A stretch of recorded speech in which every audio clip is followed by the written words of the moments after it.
स्वागत है सभी दर्शकों का ग्रेस श्रावस्ती चैनल पर। चैनल को सब्सक्राइब कर लीजिए ताकि आपको पूरे देवी पाटन मंडल की खबरें हमारे चैनल से मिलती रहें। घंटी का बटन दबाइए ताकि हर खबर का नोटिफिकेशन आपको मिलता रहे। और बड़े ही अफसोस के साथ कहना पड़ रहा है दोस्तों कि अभी तक हमारे श्रावस्ती जनपद में एक लड़के की बॉडी मिल नहीं पाई थी कि हमारे श्रावस्ती ज़िले के ही गिलौला थाना क्षेत्र के कोडरी दिगर गाँव में एक दूसरा लड़का शाम को राप्ती नदी में डूब गया। बड़े ही अफसोस की बात है। उनके घर में हम पहुंचे हैं, परिवार में मातम पसरा हुआ है। ये उनकी पत्नी हैं। ये वीडियो में आप देख सकते हैं, गोद में छोटा सा बच्चा है और 2 बच्चे और हैं। 3 बच्चों के सिर से पिता का साया उठ गया। बताया जाता है कि शाम के समय एक 26 साल का लड़का जिसका नाम करिंगन पुत्र सदानंद बताया जाता है, केवट बिरादरी के हैं। ये इनकी भैंस राप्ती नदी के दूसरे तरफ से आ रही थी और ये बैठ करके अपनी भैंस का इंतज़ार कर रहे थे। जैसे ही राप्ती नदी के किनारे बैठकर इंतज़ार करने लगे, वैसे ही बहुत तेज़ी से बरसात हुई। इतनी तेज़ी से बरसात हुई कि बरसात और हवा के चपेट में आकर के करिंगन प्रसाद राप्ती नदी में गिर गए और डूब गए। शाम को 6 साढ़े 6 बजे का ये मामला है। इसके बाद सूचना पर गिलौला थाना की पुलिस पहुंची, उप जिलाधिकारी आरपी चौधरी पहुंचे। तब तक और तेज़ बरसात होने लगी। तो रात भर बरसात हुई है। ऐसे में बॉडी का कहीं पर भी कोई पता नहीं चल रहा है। गांव में मातम पसरा हुआ है। अभी आपने देखा कि श्रावस्ती के कोना में ही एक लड़का 3 दिन पहले डूब गया है, जिसकी लाश अभी तक नहीं मिल पाई है। तो दूसरी घटना गिलौला थाना क्षेत्र के कोडरी दिगर गांव से सामने आई है, जहां पर 26 साल का लड़का कल शाम को राप्ती नदी में डूब गया, जिसकी तलाश करवाई जा रही है। तो आइए सबसे पहले हम आपको लेकर चलते हैं नदी के किनारे। तो आइए आपको हम सीधा लेकर चलते हैं घटनास्थल पर, जहां पर यह घटना हुई है। सबसे पहले आपको बता दें कि उत्तर प्रदेश का ज़िला श्रावस्ती है और ज़िला श्रावस्ती का इकौना और गिलौला थाना क्षेत्र का बॉर्डर इलाका है। हालांकि ये इलाका गिलौला थाना क्षेत्र में लगता है और इस गांव का नाम है कोडरी दिगर, जो कि इकौना के समगड़ा के उत्तर की तरफ है। तो इस गांव में हम पहुंचे हैं। वहां थोड़ी दूर आगे जा कर के देखेंगे, वहां पर काफ़ी भीड़ इस वक्त इकट्ठा है, क्योंकि जो ग्रामीण हैं वो धीरे धीरे करके बाहर निकल रहे हैं। और कहीं ना कहीं देखा जा रहा है कि 16-17 घंटे बीत चुके हैं और बॉडी कहीं से भी उतरा सकती है, यानी राप्ती नदी में उतराते हुए दिख सकती है। तो इसीलिए काफ़ी संख्या में ग्रामीण पहले से यहाँ पर एकत्रित हो गए हैं। हालांकि ग्रामीणों, अभी हम आपको लेकर चलते हैं ग्रामीणों के बीच में और जानकारी लेते हैं कि ये घटना कैसे घटी है, क्या कुछ हुआ है। गांव वालों की तरफ से जानकारी दी गई है कि करिंगन प्रसाद नाम का लड़का, जिसकी उम्र तकरीबन 26 साल है, उसके पिता का नाम सदानंद है और ये केवट बिरादरी के हैं। और ये लड़का यहीं पर, जहां पर आप देख रहे हैं सब लोग बैठे हुए हैं, यहीं पर ये लड़का कल शाम को 5-6 बजे के करीब में बैठा हुआ था। अचानक से तेज़ बरसात होने लगी, तेज़ हवाएं चलने लगी और अज्ञात कारणों से उसका पैर फिसल गया और देखते ही देखते सामने गिर गया। सामने जो राप्ती नदी है दोस्तों, बहुत ही गहरी है, लगभग 25-30 फीट गहरा पानी है इसमें। अगर इसमें कोई गिर जाएगा तो उसका कहीं से भी कोई पता नहीं चलेगा। तो करिंगन प्रसाद यहीं पर गिर गया। हालांकि एक और लड़का था जो देख रहा था, लेकिन वो बहुत छोटा सा बच्चा था। उसने दौड़ करके बचाने की कोशिश भी की, लेकिन तब तक करिंगन प्रसाद इसी राप्ती नदी में कहीं गायब हो गया। इसके बाद में दोस्तों काफ़ी तेज़ बरसात होने लगी। इतनी बरसात हुई कि कोई भी वहाँ पर खड़ा नहीं हो पाया। और इसके बाद में इसकी सूचना जब उप जिलाधिकारी आरपी चौधरी गिलौला थाना अध्यक्ष को दी गई, तो उप जिलाधिकारी भी मौके पर आए थे, गिलौला थाना अध्यक्ष भी मौके पर आए थे।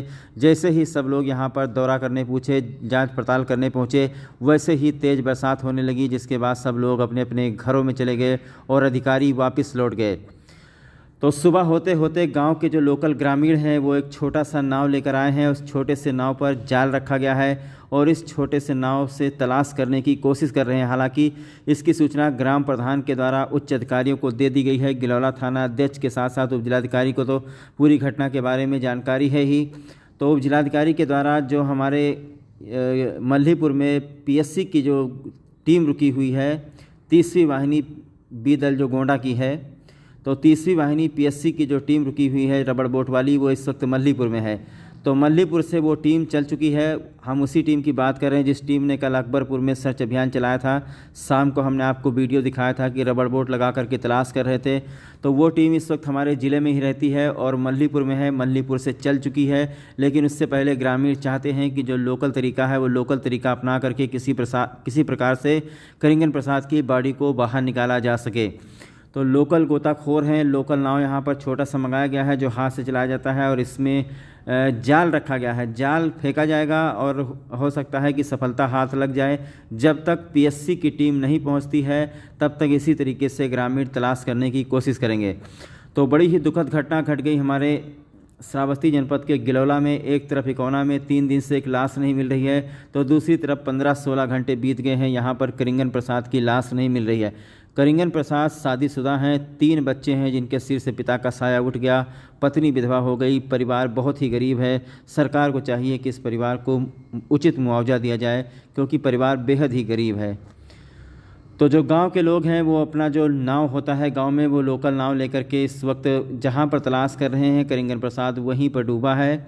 और इस संबंध में आइए हम बात करते हैं गांव के कुछ लोगों से। ग्राम प्रधान ईमानदार नाम है गांव के प्रधान का, उनसे बात करते हैं, पूरी घटना के बारे में जानकारी लेते हैं कि ये घटना कैसे घटी है। और जो लड़का डूबा है उसके रिश्तेदार भी यहाँ पर हैं, हम उनसे बात करने की कोशिश करते हैं कि आखिरकार ये घटना कैसे घटी है। तो इंतज़ार करते रहिए जब तक पीएससी की टीम पहुंचती है। हम भी यहीं पर रुकते हैं और आपको पूरा सर्च ऑपरेशन दिखाते हैं कि किस तरीके से पीएससी की टीम यहां पर सर्च ऑपरेशन को चलाएगी।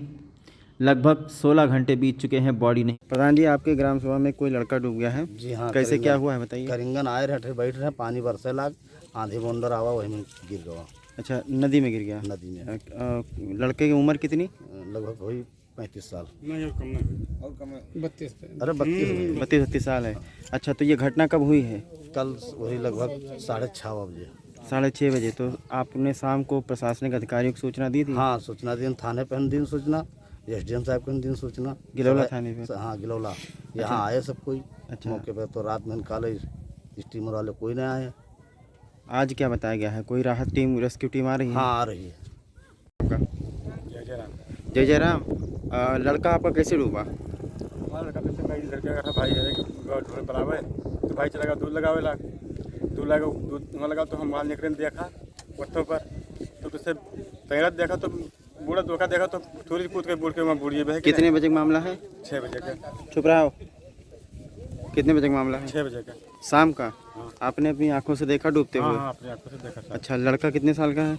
लड़का लगभग 26-27 साल के हुई। शादीशुदा है? हाँ, 2 लड़के हैं, बिटिया। अच्छा, तो पुलिस को सूचना दी आपने? हाँ, पुलिस का संजय किया फोन में, महाराज की ना डे म्यूजियम से हो रहा। तो कोई मदद मिली पुलिस से? अब यहाँ तो दोनों कुछ बात करते हैं, तो मदद है, कौन मदद है। तो जैसा कि हमने आपसे कहा था कि पीएससी की बटालियन 30 गोंडावाली रबड़ बोट किसी भी टाइम यहां पर पहुंचती होगी और यहां पर पहुंच चुकी है कोर्री दिगर गांव में। जो पीएससी के जवान हैं वो रबड़ बोट को उतार रहे हैं और इस रबड़ बोट के सहारे यहां पर तलाश की जाएगी करिंगन प्रसाद की। ये वही रबड़ बोट है जो कल इकौना थाना क्षेत्र के अकबरपुर नहर में मोहित शुक्ला की तलाश कर रही थी, लेकिन मोहित शुक्ला का कहीं से कोई पता नहीं चला। और अब फिर से मल्लीपुर से चलकर आई है गोंडा की जो 30वीं बटालियन है बाढ़ राहत वाली, वो उसके जवान यहाँ पर पहुँचे हैं रबड़ बोट को लेकर के। तो इस रबड़ बोट के सहारे फिर से तलाश करवाई जाएगी करिंगन प्रसाद की, जो कि कल शाम को डूबे हैं। लगभग 15-16 घंटे बीत चुके हैं, अभी तक उनकी बॉडी बाहर नहीं आई है। तो ये जो हमारी 30वीं बटालियन गोंडा वाली है, ये इस वक्त श्रावस्ती ज़िले में ही रहती है। जुलाई और अगस्त के महीने में एनडीआरएफ या फिर एसडीआरएफ या फिर पीएससी की टीमें लगातार यहाँ पर रहती हैं, ताकि अगर कोई इमरजेंसी पड़ जाए, कहीं पर बाढ़ आ जाए, तो तत्काल जो है उनको मदद पहुँचाया जा सके। तो 30वीं बटालियन इस वक्त तैयार है, इंजन बांध रही है और इस राप्ती नदी में करिंगन प्रसाद की तलाश करवाई जाएगी। अभी हम आपको दिखाते हैं रबड़ बोट किस तरीके से पानी में काम करती है, किस तरीके से पानी को मतने का काम करती है। धीरे धीरे यहाँ पर ग्रामीण बहुत ही ज़्यादा संख्या में पहुँच चुके हैं, क्योंकि लोगों को लगता है कि बॉडी कहीं ना कहीं से मिल जाएगी। अब देखते ये हैं कि कितनी देर बाद बॉडी मिलती है। पूरी तैयारी हो चुकी है, प्रशासन के तरफ से लोग पहुँच चुके हैं। तो जो पीएससी की रबड़ बोट है वो पूरी तरीके से तैयार हो चुकी है, राप्ती नदी में उतार दिया है जवानों ने। और ये हमारे पीएससी के जो जवान हैं वो करिंगन प्रसाद की तलाश करेंगे। अब देखना ये होगा कि कितना समय लगता है, क्योंकि इस वक्त हवा भी तेज़ चल रही है और ये बहुत ही गहरी राप्ती नदी है। गांव के लोग धीरे धीरे किनारे इकट्ठा होने लगे हैं। लोग जो है इंतज़ार कर रहे हैं कि कब वो आखिरी दर्शन कर लें करिंगन प्रसाद पुत्र सदानंद केवट का। इनका परिवार बेहद ही गरीब है। अभी हम इनके घर से होकर आए हैं, जहां पर हमने देखा कि 3 छोटे छोटे मासूम बच्चे हैं जिनके सिर से पिता का साया उठ गया, पत्नी विधवा हो गई, माता पिता का रो रो कर बुरा हाल है, एक बहन है उसका भी रो रो कर बुरा हाल है। तो ये गोंडा की जो 30वीं बटालियन है बीदल, उसके जवान हैं जो इस वक्त राप्ती नदी की गोद में उतर चुके हैं तलाश करने के लिए। और सबसे पहले लोगों से पूछा जा रहा है कि किस जगह पर लड़का डूबा है, उसके आसपास में मंथन किया जाएगा। इसके साथ में इनके पास में एक कांटा भी है और उस कांटे के सहारे से फंसाने का भी काम किया जाएगा। तो गांव के जो ग्रामीण हैं वो इस वक्त किनारे बैठे हुए हैं। ग्रामीणों ने काफ़ी मदद की है, इन्होंने भी बहुत तलाश किया है, लेकिन ये थक हार चुके हैं। अब चूँकि इंजन से चलने वाला यहाँ पर रबड़ बोट आ गया है, तो लोगों को कहीं ना कहीं उम्मीद बंधी है कि इस करिंगन प्रसाद की बॉडी मिल जाएगी।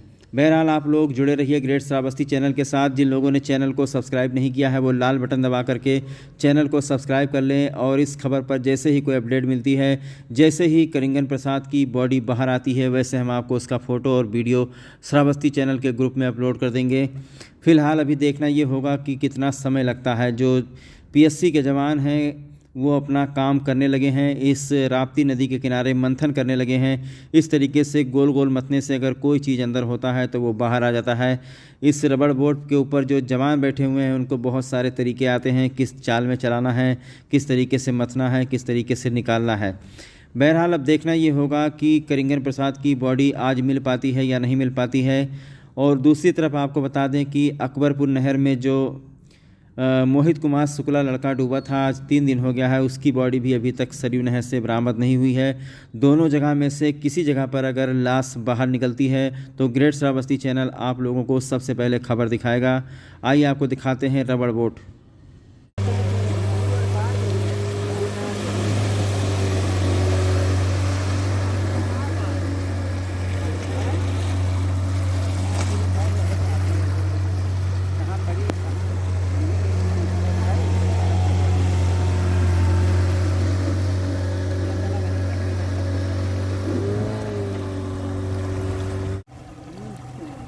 कांटा फेंके जाते हैं।